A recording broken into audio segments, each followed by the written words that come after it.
All right. Well, good morning, everyone. Welcome to the August general meeting. My name is Shannon Barnes, and for those of you that don't know me, I'm the COC training coordinator here for TCHC, and I will be your host today. I would love to see all your lovely faces, so if you haven't done so, turn your videos on if you are able to. Just be aware your cameras are on, things could happen. Be aware of your backgrounds, people behind you, and everything like that. Also, if you haven't done so, please mute your mics and sign into the chat box so we know who we have here. So I'm just going to hop right in. We at TCHC, we haven't really had a chance to talk to you guys about everything going on. So we just kind of wanted to touch base with you guys and give you a few updates and changes that are going on with the COC.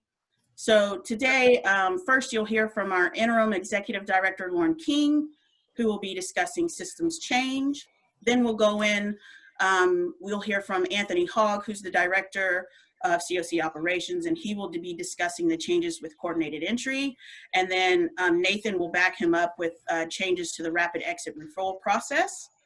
Then we'll hear from Alex Dunn, who is the new director of planning, and she will introduce a new planning team and the changes in the planning department. And then last, but most definitely not least, we'll hear from Marty Lawrence, our interim director of community relations. And she will discuss working with the faith communities, COC membership, and finding new partnerships. So before we get started, we have a lot of information that we're going to try and get through today. So I'm going to ask you to hold all your questions until the end. It's just a lot of stuff that we have to get through. If for some reason we're unable to get to questions, you can email me. I'll put my email in the chat box. You can email me, send me your questions, and we'll get those answers answered and send them out to everybody. We are recording this session, so if you have to leave early or whatnot, we will be posting it on our website and our YouTube channel. So with that being said, I will share my screen and turn it over to Lauren. Hey, Shannon, can people put questions in the chat box if they have, and then we could respond to them that way too? Yes, if they have questions, they can definitely put them in the chat box. Hopefully we can get to them. Yeah, if you think of something and you don't want to forget or whatever, then yeah, just put it over in the chat box, and we will answer those questions as we can. Can everybody see that? Mm-hmm. Perfect. Okay, well, thanks, Shannon. Thanks everyone for joining general meeting today. I'm excited to give you some TCHC updates. We had I'm not sure how many of you attend the ICE-T committee, so the Improvement Coordination and Training Committee meeting. We had that yesterday, and just want you all to know that very much TCHC acknowledges that there's a lot going on right now. We're trying hard to really balance. My next slide's on balance, but to figure out, how do we continue to respond to COVID, and then how do we also move forward, right? So what does that look like? So today I'm just going to talk about kind of our pre-COVID-19 system of care versus kind of where we are now, what the implications of the strategic plan are, so that you can see kind of what we'll be starting in October and the direction that we'll be going in 2021. And then just kind of moving forward from here. So what it means for our services, how we're changing things, how we're adapting, and how you all can be involved and what your impact is in that. You go to the next slide. Shannon, do you just want me to tell you when I want you to advance the slide? Sorry, I had to unmute myself. Yeah, that works. Okay, sounds good. So like I said, so right now I really feel like we're in a bit of a balancing act, right? So it feels like we have this constant push and pull between what our COVID-19 response is and how we respond to that and how we continue to do that, right? So I feel like sometimes there's this thought that like, okay, COVID-19 happened in March, and like we really did a lot of like very crisis response stuff in April and May, and now we're kind of somewhere where we thought it would be over a lot sooner than this, right? But we're still kind of in the middle, we still are in the middle of a pandemic. And so what does that look like for us, right? So we're constantly looking at COVID-19, what are the implications, how are agencies impacted by it? So we know shelters, I've heard from your directors a number of times that, all case managers have been sent home because of a COVID outbreak or exposure. Outreach teams I know have been taken down for different exposure at different times. So housing programs, you've absolutely had to change the way that you serve your clients and and figuring out how to do tele case management, virtual case management, and just what does that look like?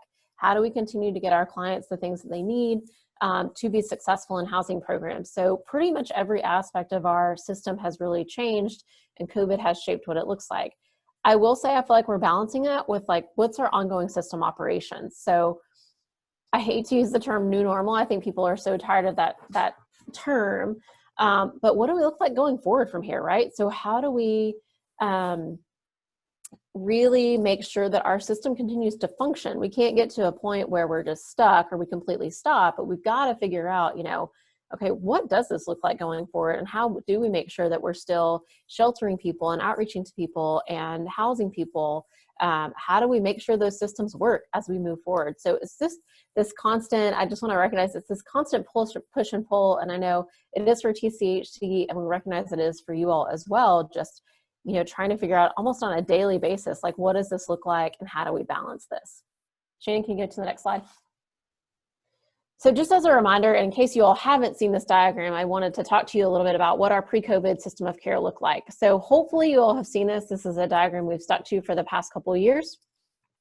So in our system, we have a really large and organized system, right? So it was pretty, I will not use the word easy around COVID in general, but because we had all of our partners sitting at the table before COVID, it was easier, I guess, to activate and mobilize together. So we hopefully you all know that we have a very organized system, and so that facilitated us quickly making changes, moving things, bringing resources in that we needed to do. So to give you an idea, when we talk about the COC, just as a brief overview, so we've got stakeholders up here at the top that are our cities, counties, churches, businesses, funders, pretty much could be anyone in our community who has some kind of interaction or stake in homelessness. It could be that, their business is impacted by it, or they could be a church that wants to give back, whatever that may be, somehow they're impacted by homelessness. Then we have leadership of our community is the COC board. So the COC board is our planning board for the community. Victoria Farrar-Myers is the current chair of that board. Toby Owen is the vice chair, and James Tapscott is the secretary. So the TCHC board oversees everything that we do as a community. So they do all the planning. They're responsible for the strategic plan and really directing kind of where we're going and how we're responding to homelessness overall.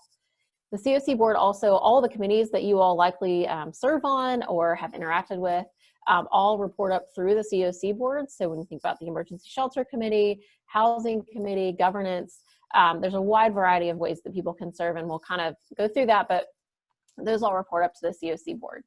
So TCHC is the backbone organization. So the COC board is a planning board. They're not incorporated. They're not part of a nonprofit. So TCHC actually does their business for them. So we're the backbone organization that that pushes that community change forward and that collective impact forward around the issue of homelessness. Our providers are the ones in the buildings. So you all are the ones who actually provide direct services to people experiencing homelessness.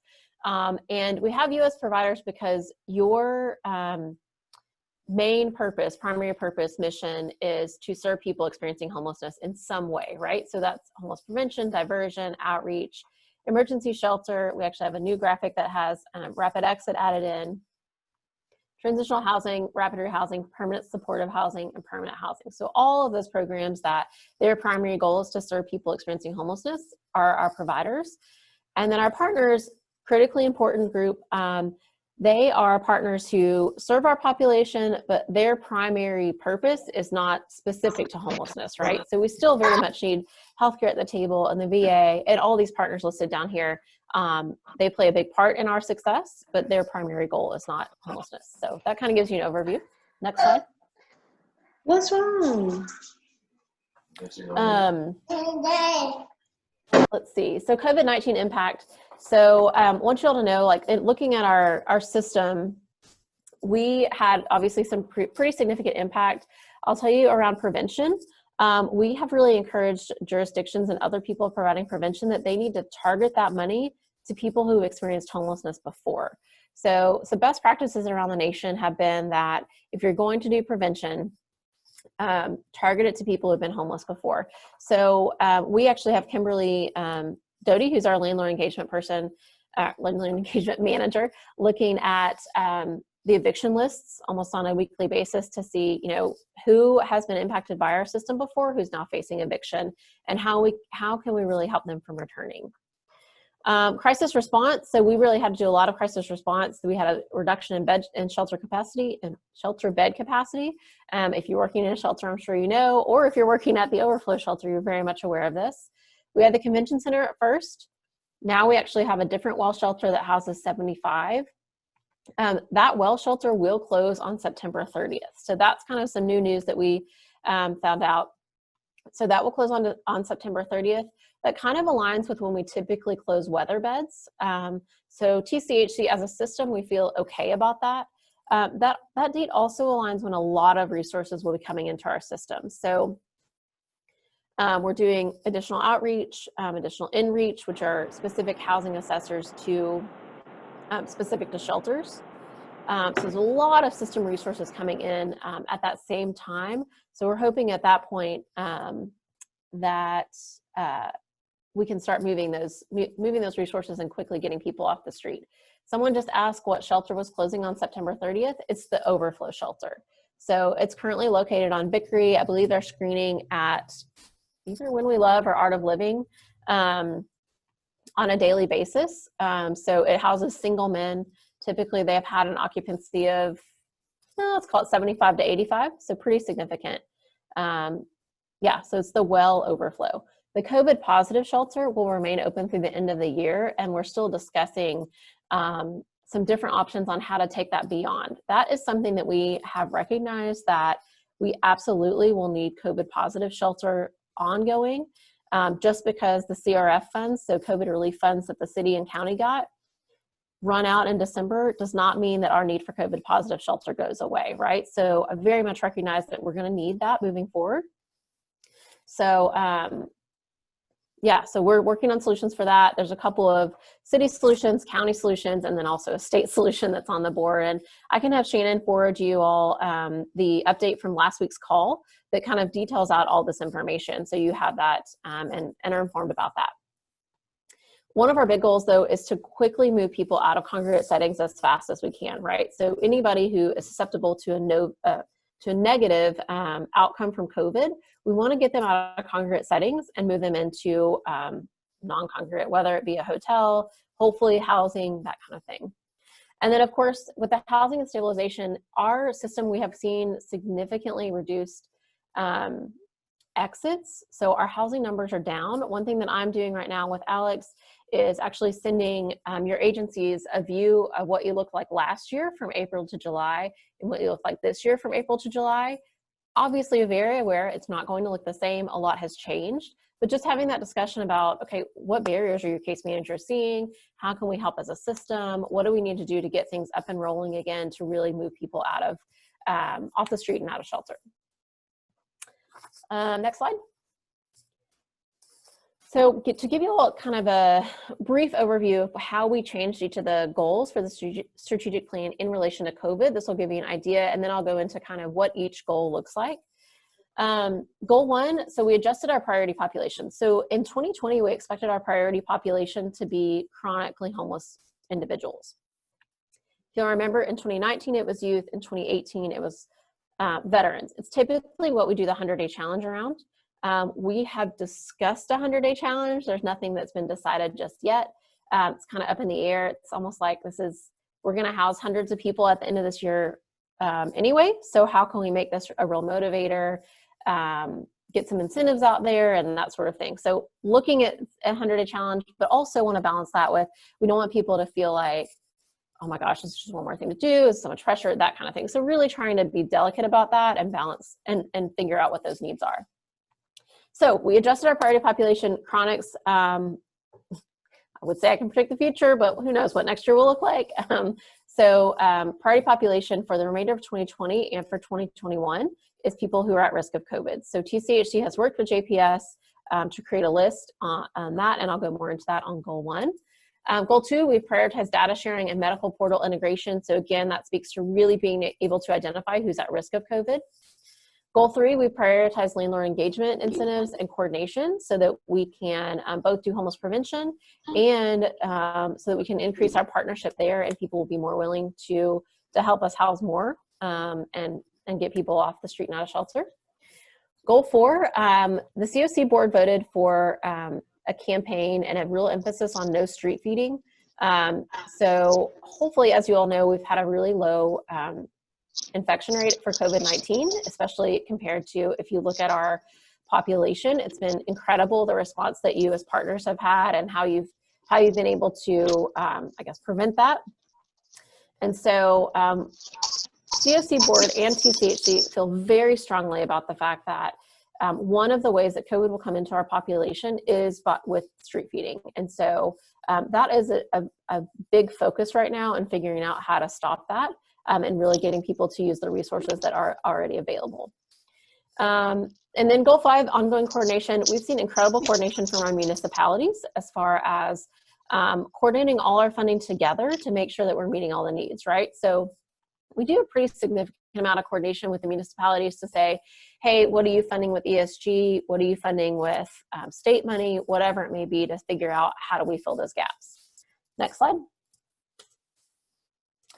Okay, so this is kind of where we've been. So in 2018, it was a year of transformation.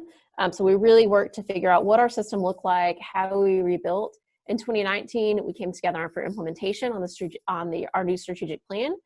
And then in 2020, we were focused on problem solving. I think we still are, and kind of like what comes next. And so 2020 is all about kind of getting behind the why, as far as why things are happening. Even if you look at COVID, getting behind the why of, you know, what does this look like in the future, and you know, why has our system reacted in certain ways for COVID, and perhaps left other things out.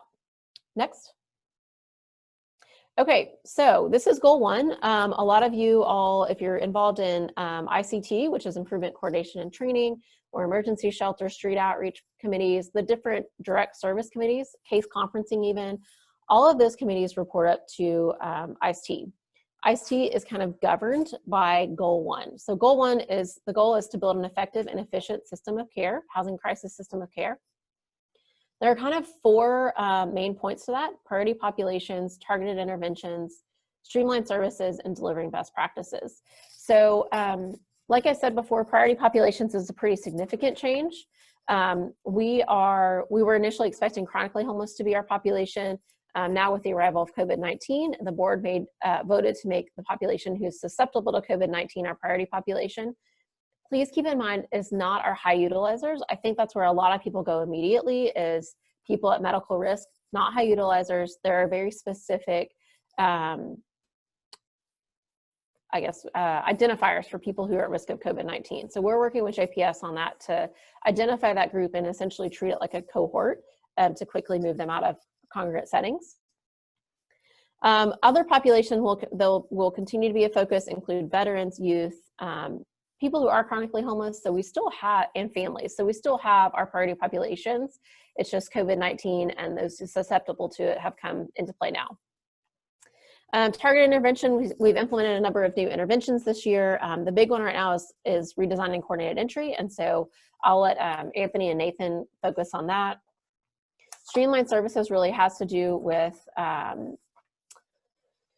making sure that our system is still functioning. So really in looking at how do we problem solve, how do we continue to ask the question of how do I end your homelessness tonight? What does that look like? How do we implement diversion in our system throughout? Just looking at housing problem solving and how we continue to do that. And then delivering best practices. Hopefully some of you all have been involved in Leadership Academy. Shannon has done a fabulous job hosting that. But that we'll be continuing the Leadership Academy in 2021, likely adding some different tracks. We've had discussions about a landlord track. We've had discussions about a management or leadership track, a number of different ways. We've also had discussions about, you know, should we do a PSH specific track? So if you work in PSH, we want to do a deep dive there.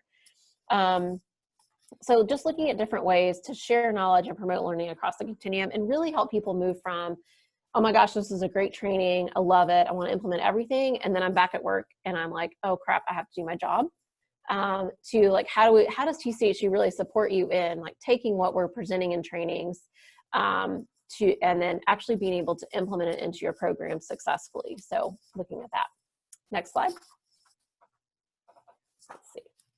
So goal 2 is all around data. So understanding the scope and need through data analysis and data sharing.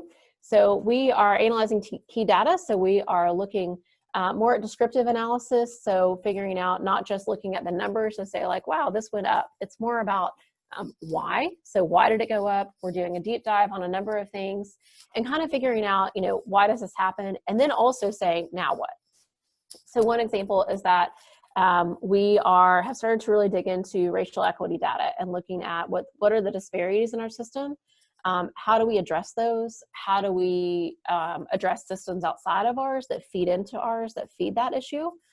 So looking at that, and again, not just saying like, oh, wow, African Americans make up 50% of the population, and that's much higher than the general population. So what do we do? But more looking at, why is that happening? Is there anything we can do to change that? So you'll see more on that coming. Let's see, the big ones on this one, because I know I've taken more than 15 minutes, Shannon, but I'm doing that based on everyone's feedback of what they had to present. Data quality is a significant focus for us this year. We received a grant to improve our data quality, so please expect to hear from TCHC on data quality. How can we improve that, and how do we manage that, and revamping what that looks like.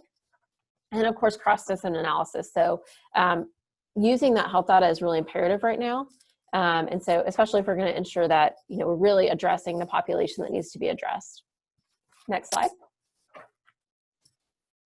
Okay, housing. So Housing Committee is one of the newer committees on the COC board, and our goal 3 is all housing focused. So it's ensuring adequate housing stock and access for those at risk of or experiencing homelessness. So this is not only about building housing and creating new housing, but it's also about ensuring access to it. So we can build all the housing in the world, and if people who are experiencing homelessness or who are exiting homelessness don't have the opportunity to utilize that housing, then the point is kind of lost there. So a couple things, we work with municipalities to prioritize housing policy. All of them agreed to target COVID-19 susceptible.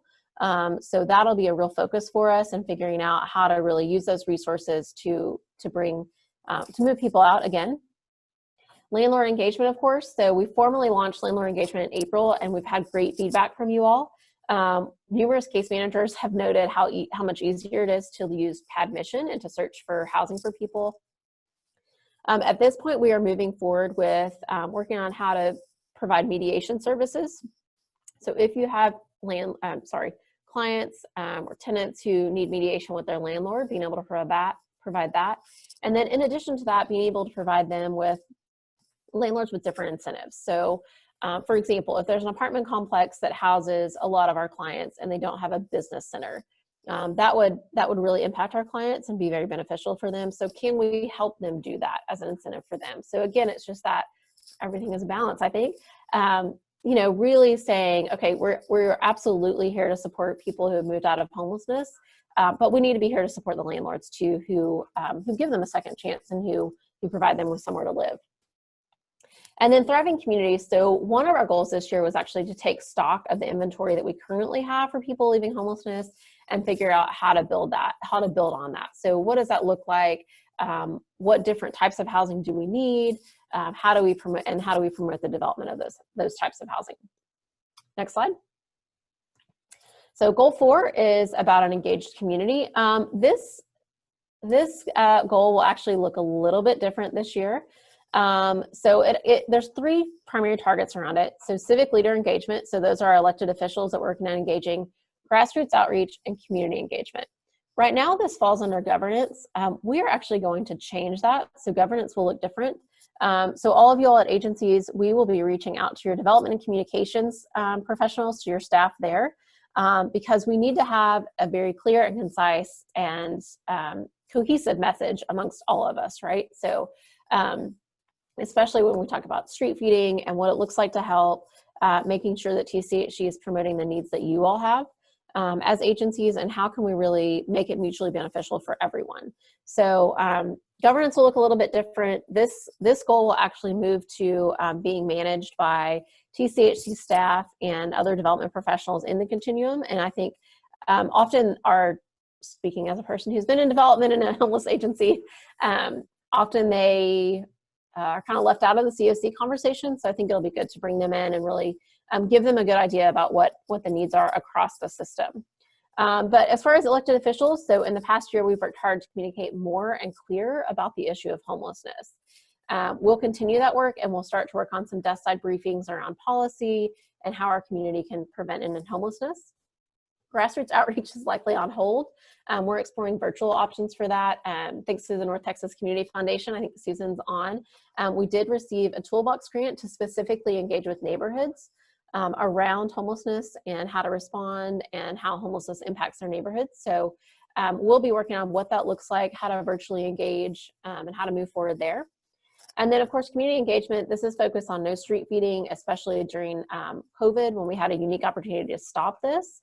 The thing with that is that we never want to discourage people from giving. The answer is not no. The question is really like, can we ask you to change and consider how you're giving, right? So I would think that if we have a lot of housing case managers on here, you may report that you actually do have clients who are food insecure and are perhaps go hungry at times. And so can we redirect those efforts to people who are in housing, and what does that look like? So really working with groups there. Next slide. And our last strategic plan, our strategic goal is goal 5. Allocations owns this goal. And the goal is to maximize resources by strengthening commitment to support community members at risk or experiencing homelessness.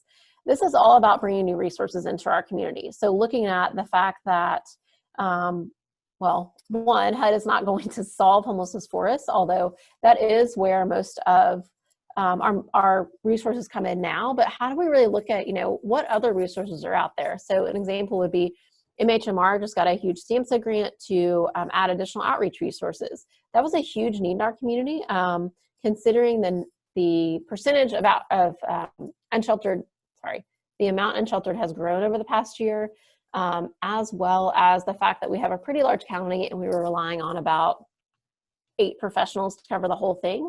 It's just unrealistic. It's a mismatch of what the need is and what the services were that were available. So allocations is all about looking at what funding is coming in and how do we maximize everything. Around COVID specifically, we want to ensure that our system is decreasing risk for those susceptible to COVID at all times. So just making sure they're quickly served and they have a decreased risk of fatality.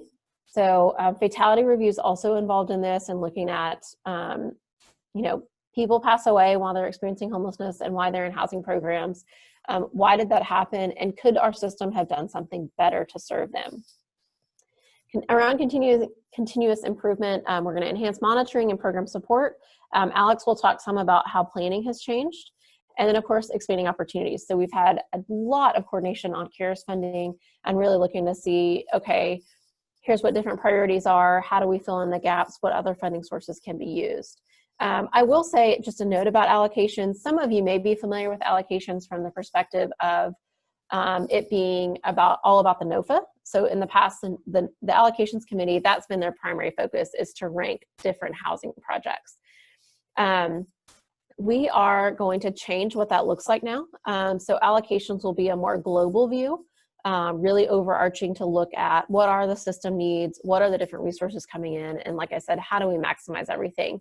Then it's likely that we'll have a separate ranking committee that will just focus on the NOFA, because that is a significant, one, job that TCHC is responsible for, and then 2, responsibility of allocations. So I think it's a both and, but you should see that allocations will be changing in the near future. I think that's all I have. So hopefully, if you all have questions, obviously feel free to reach out to me or anyone else on TCHC staff, but hopefully this gives you an idea of kind of where we're going as a system. And as we make decisions as a COC and you see or feel changes come down to your program, you kind of understand where they're coming from, because everything that we do is going to be driven by the strategic plan and what our COC and the partners have agreed to do. So that's where we are. I'll turn it over to Anthony. Thank you, Lauren. All right, Anthony. Might be needed. It's better if I unmute myself. Good afternoon, everyone. I'll go ahead and go over the new coordination changes, the new process. It hasn't started yet. We haven't set a date for when these changes are going to come. It's probably by October. The first thing is, and should be, this shouldn't be a change at all. It's really when you interact with a client in the beginning, diversion and rapid exit should be your primary goal in the beginning. It's the fastest way to get someone out of homelessness is either diversion or rapid exit. So that's not a change. We just want to get better at it. We'll have more resources to actually do that going forward. If you cannot divert someone or rapid exit them, the next goal is to actually fill out a VI SPDAT, the employment form, and start your document attainment. Document attainment can happen at any time now. Before we were waiting for they got the housing voucher and DRC would take over that process. But currently in our current system, and even now, you can go ahead and start obtaining documents. You can use direct client service funds to get birth certificates, driver's license, social security cards, state IDs. So that can happen. If you cannot divert them, that can happen at the second step. The third step, which it does have, when a client gets the client gets, of course, if they're lucky enough to get a voucher, they get a sign. The primary point of contact will locate that client hopefully faster than is done before in the past, and accepts the match. Between that acceptance of match, they will contact the client housing program manager, and set up a time to have that initial housing intake. From there, the client gets accepted into that program, the apartment search happens, and they can move in. And we'll go in more detail in the next slides. Go ahead and go to the next slide, Shannon. Pretty much what I said earlier. Yeah, so if the client cannot be diverted, that's basically when they'll enter into to the court entry system if you fill out the VI SPDAT. It's key that has to be filled out. Go ahead and go to the next slide. How the client enters into the court entry system. Essentially, they need activity in the shelter or an outreach contact note. That's pretty much essential. That shows a date of homelessness in the system. They will need to have a VI SPDAT filled out for them. And they need to stay active. So what we did in our current system, we still, actually we made this change already. In our system right now, we're only doing a 45-day look back, which means if they haven't been in the shelter or had an outreach contact in the last 45 days, they will not be in the CAS system. That's the online system that essentially prioritizes everyone. So they drop off. But if they show right back up on the 50th day, they'll be entered right back into that system. It's just their activity. They have to have a homeless activity within the last 45 days. Okay, next slide. Okay, now that they've entered into the system, which I've already said the first one, the primary points of contact, I mentioned that earlier, and I'll give them a little more explanation on that.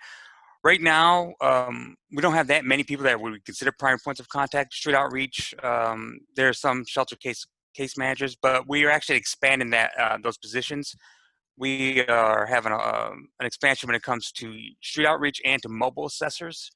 We're going from, I think it's 11, and maybe we're increasing that position maybe by 20 positions. Our navigators are going to switch over to be mobile assessors too. Mostly working outside. The shelters, Presbyterian Night Shelter in particular, Safe Haven and Arms Life Shelter are getting in-reach workers. In-reach workers are essentially like navigators, so they just work exclusively for that shelter. And they really do, and they are the primary points of contact. Shelter case managers are also primary points of contact. And so if diversion cannot happen, they will work in the begin stage to see if they can divert. Still looking to get critical documents, and then and they'll just wait to see if the client ever becomes eligible. You can look online and see if they're eligible for CAS, but we don't have a list. It's just whoever's the most vulnerable, they're the ones that are going to be selected. And that can vary day to day. So if someone more vulnerable can come in the system and essentially jump ahead of the person that was like #1 on some kind of ranking. So that changes constantly. Go ahead and hit the next slide.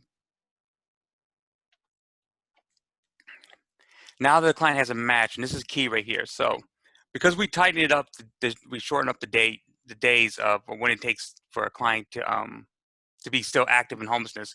Before we had a 90-day look back, which means someone could have been homeless or had a homeless service 89 days ago, and now they have a match, but they haven't been in the system or interacted with anybody in the last 89 days. So not to be able to, we're not likely to find those clients. It takes a long time. So in our current system, for a client to say no, it takes 11 days. For a client to say yes, it takes 7. So that's on average how long it takes for some clients to even accept a match. Well, we're switching that to, we want that to happen in the first 3 days. We have a massive expansion of how many users are going to be on the front end, the primary points of contact. So as soon as the client gets a voucher, the primary point of contact is responsible for locating that client and asking the client whether they accept a match or not. So whether it's in the shelter, and if it's in the shelter, that'll be the in-reach workers or maybe a shelter case manager. Outside the shelter, it will be one of our mobile assessors or street outreach workers. Since we have so many more, this should happen a lot quicker. Once they accept that match, there must be a communication between that prime point of contact and the house and case manager. The house and case manager must let that prime point of contact know what days and times do they have available to do the house and intake. This house and intake will happen virtually.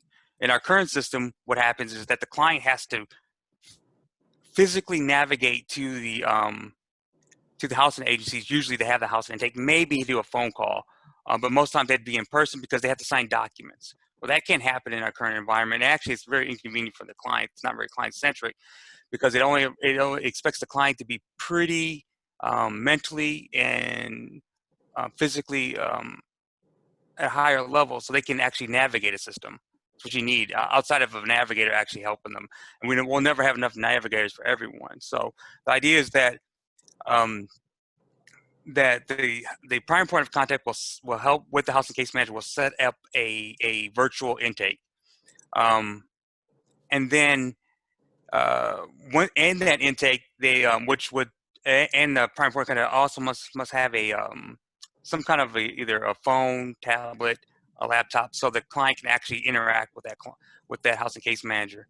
So and so the idea is that wherever the client's at, that's where all the essential activities need to happen. We don't want a client to actually physically navigate the system. After that, and then while that initial intake's being set up, also the primary point of contact really needs to focus on the critical documents piece. You need to look and see what critical documents the client has. If they have them all, make sure you upload them to the system. If you don't, then you can start the process. We don't need to wait for this. And show you the importance of this, of getting the critical documents and of setting up that initial intake, house and intake. In our current system, by the time the client gets a voucher, essentially by the time Nathan assigns them a voucher, to the time they actually get into the housing program, it takes 28 days for that client to be connected to that housing agency. 28 days. We want that to go to 7, and it shouldn't take that long, but it does in our current system. It's not fast, and we're really trying to speed that up. Once the client has acceptance to the housing program, the housing case managers do have access to admission, other tools. If the client needs to get transportation to the apartment, so if they select the apartment, we actually are allowing direct client service funds to pay for Ubers if the bus route is not close enough to that apartment. So we have transportation for the majority of clients to get and view an apartment. If for some reason the client still needs housing advocacy and the housing case manager cannot provide it for some reason, we InReach or the mobile assessors can fill that role, but that's going to be rare circumstances. It's really not. It's really meant for the housing case managers to actually take care of that role.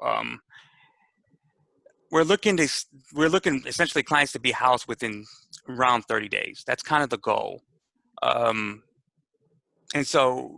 in this with this switch, there is going to be an onus. I mean, the workload is going to fall more on the primary points of contact than it is right now. And like I said, there's not a lot of primary points of contact, so we are expanding. We're expanding those positions, so that should assist with that. But really, is a lot's going to be asked of you to speed up this process. We are bringing a lot more support in that direction to help. The housing case managers will have to do a little bit, maybe more on the interacting with the apartments before, but we also hired a landlord engagement manager who's actually locating apartments, all that, and we have currently, last time I looked, I think 170 something, single units, probably around 600 units already available right at this moment.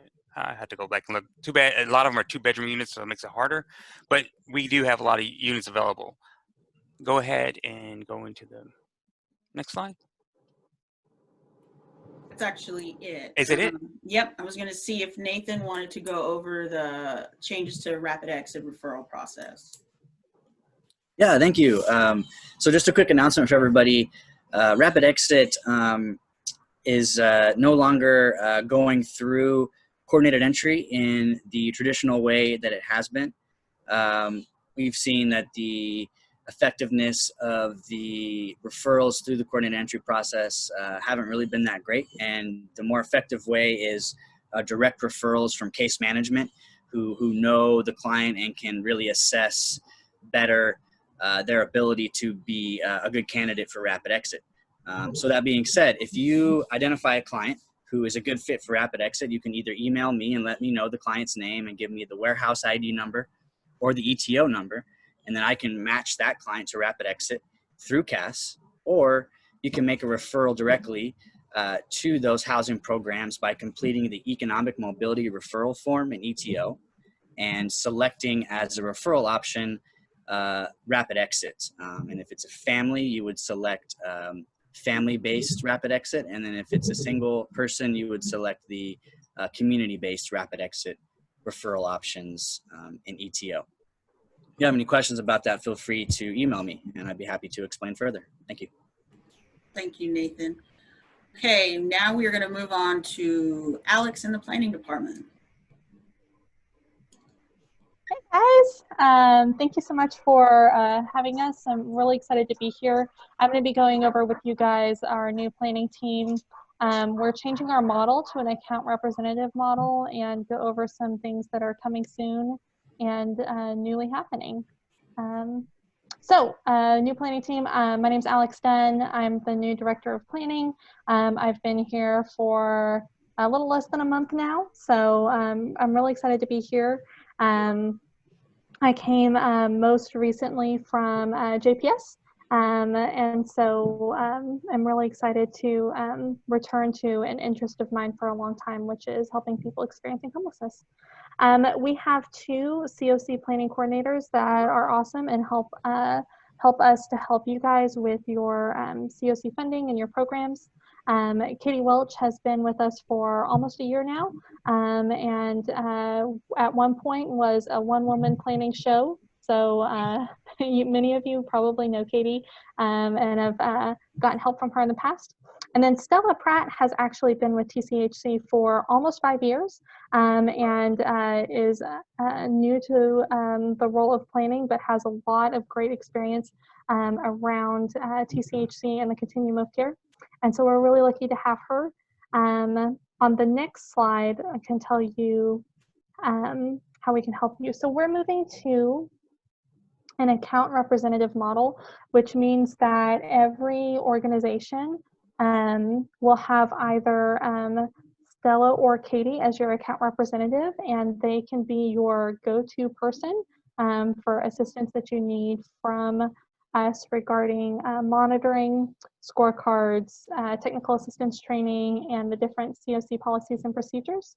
And this is going to help them to develop a better relationship with your programs, have a better understanding of the ins and outs of your programs, and be better able to offer you guys better customer service. So we're really excited about this. You should have received an email from me and your account representative last week, introducing ourselves. And if you have any questions about that, we'd be happy to assist you further. Except Oh, somebody please mute your screen. it's because it's the heavenly music about our new planning models. I really think that it's Katie and Stella that are the actual angels here that are at work. I keep wiping my face because I've got this one pesky mosquito that's getting me. So that's what we have going on with that Zoom world. What is that? I'm not sure what that's coming from. If everybody can make sure they're muted, please. Someone's on hold, I think. Yeah. Someone's on Okay. hold.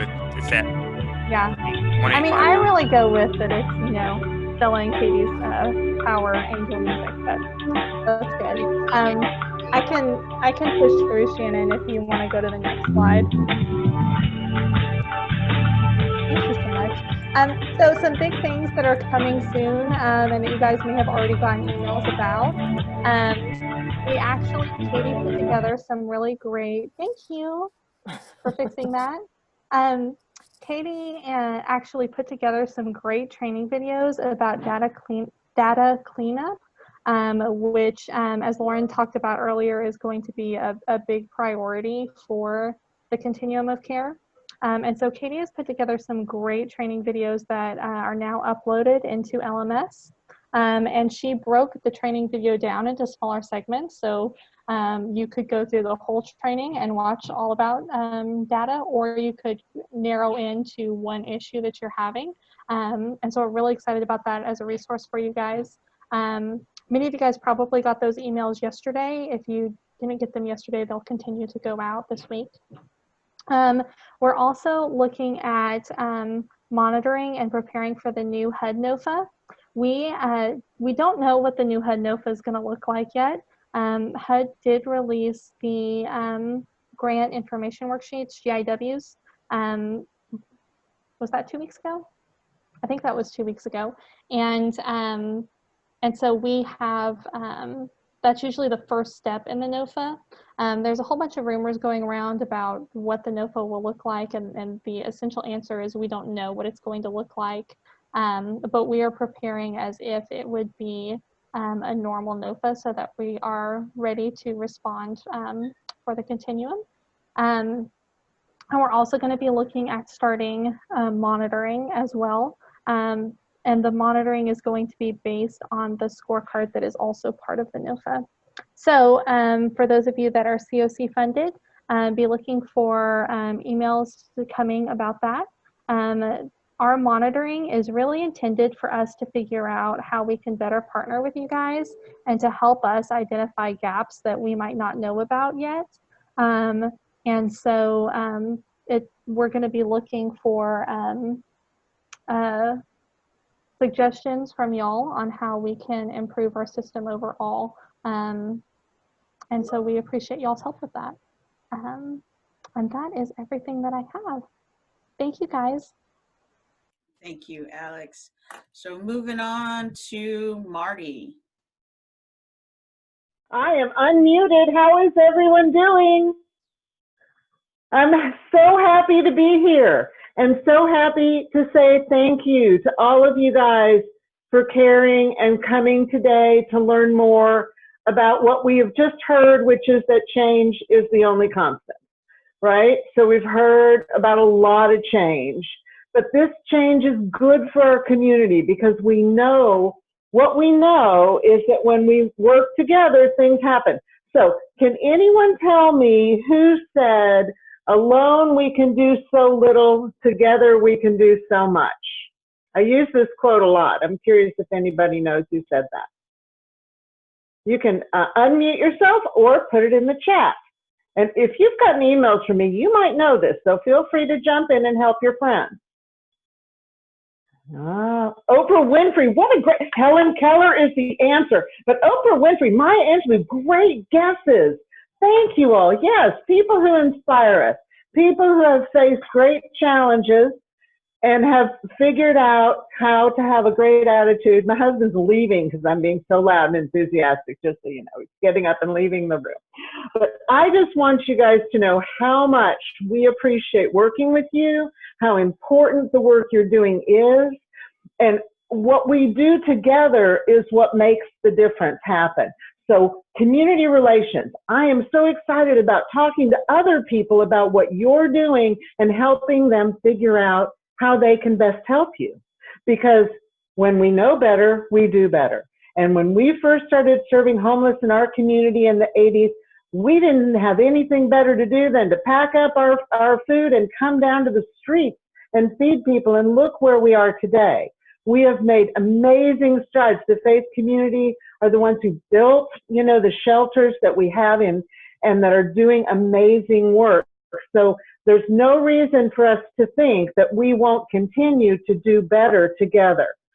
So we've got some great ways that we're starting to do that, and we're seeing that, you know, we all can agree, I think, on the one thing, that we want to feel safe. Can we all agree on that?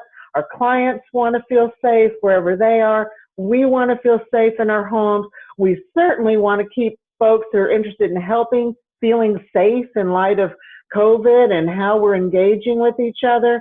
So this is creating an opportunity to have a conversation in a new way, which is, well, what does this look like? And you know what we know? That we don't want people sleeping on our streets.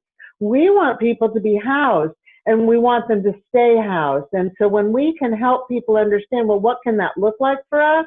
Then they're going to be our partners in this.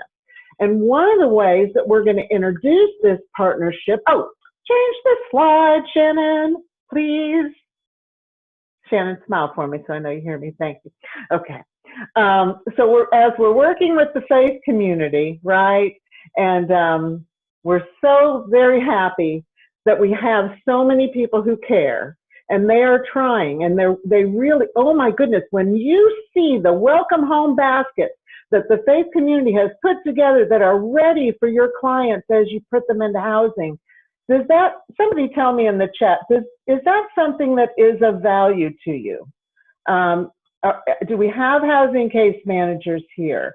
Is this something that's meaningful? Because we are definitely putting this, come and get them if you need them. Thank you, Lauren King.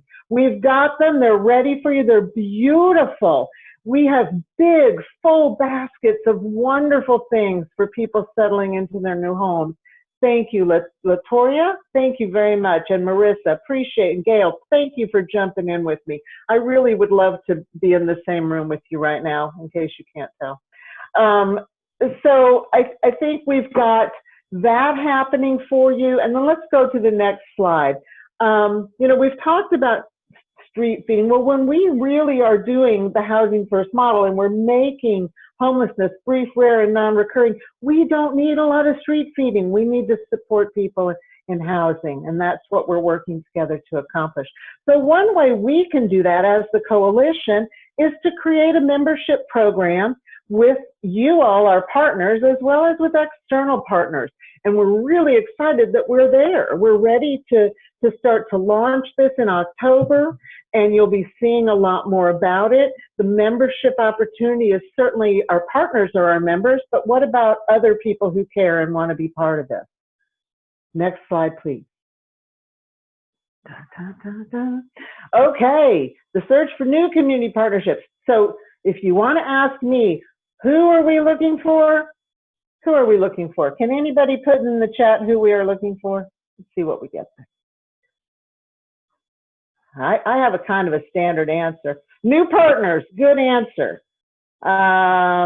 People who, you guys have heard me say this.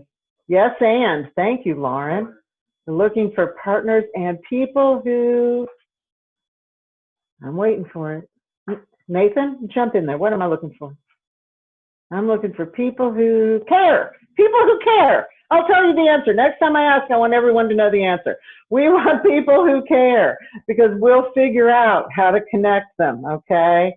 So that is one of the things that's going to make us resilient and keep us strong and working together. So these changes that we're all dealing with, It's real. It's very real, but together we can do this.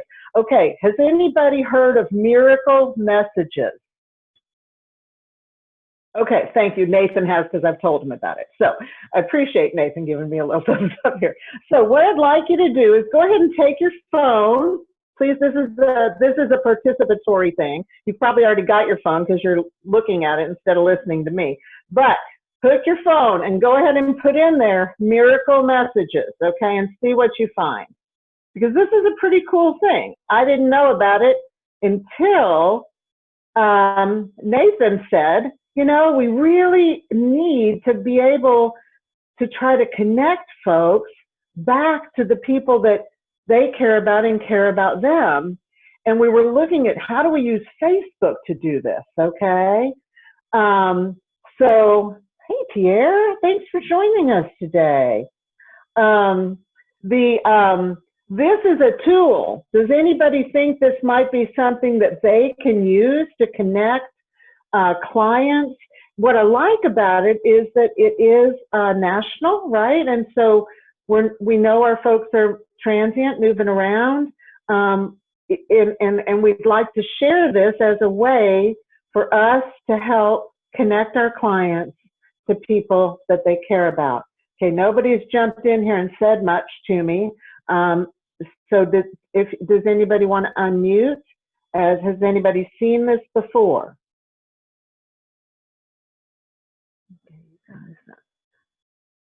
Well, it started in San Francisco. Okay, good way to increase diversion opportunities. Thanks, Nathan. You know, I love when Lauren said earlier, how do we end your homelessness tonight, right? Isn't that what we really want to do? And this is certainly one way that we can get people connected. I understand that, you know, this may not be immediate, but it's certainly a step in the right direction. It looks to be a very well-developed system. So when we see something that works, do we want to reinvent that wheel, or do we want to go with that? Does anybody want to respond on that? Yes, can free up case managers to see more clients. Never need this before, but look at those reunification numbers. Thank you, Bambi. Okay, well, you guys are fantastic. You are the community partners. My first and foremost, who I thank and appreciate for saying yes and for being part of this work with us. And if there's anything we can do to help you, that's what we're here for, to find better ways that we can all work together to get where we're trying to go, to end homelessness in our community. Thank you for all you're doing. Stay strong, stay safe, wear your masks and all these good things. Back to you, Shannon Barnes. Thanks, Marty. Mm-hmm. Does anybody have any questions after that? You gotta have questions. I mean, come on, Marty makes everybody smile. I gotta love it. But does anybody have any questions, concerns, anything? We got a couple more minutes. Feel free to unmute yourself and let those questions fly. Nothing, nobody, everybody's got it. Okay. Well, if nobody has any other questions, remember you can always email us at tchc@ahomewithhope.org, or you can email me. My email's in the chat. I'm sure other TCHC staff members don't mind putting their emails in the chat, so you can contact them as well. I appreciate everybody for being on with us, and thank you. And until next time, we are going to post this on our website and YouTube channel if you need to refer to it again. Thank you so much. Thank you all. Bye.